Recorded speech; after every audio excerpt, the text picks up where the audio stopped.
deme, bana beydime. Seymen dedin, onyan edin, seyemok deymen. Meni iyi deme, bana beydime. Seydim dedin, bol ya dedin, inni iyi deme. Meni iyi deme. İyi demen bilyen bal, sen bana gerekti.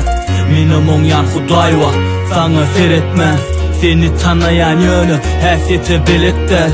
Yolu kavat dilsen geç, yüzünü seyretme.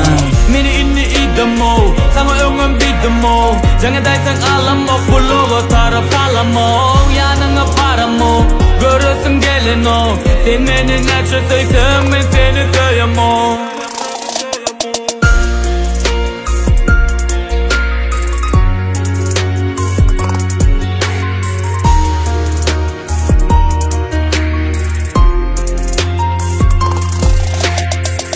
Seni sıyır yal, Huday var yürek yok.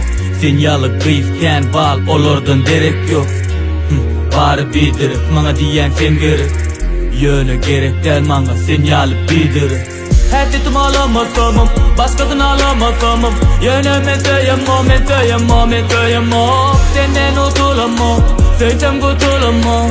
Sen nece öldürlesen, ben seni göremem. Beni iyi deme, bana beydime.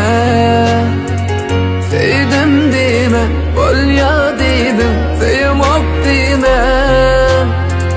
Meni iyi deme, bana beydime.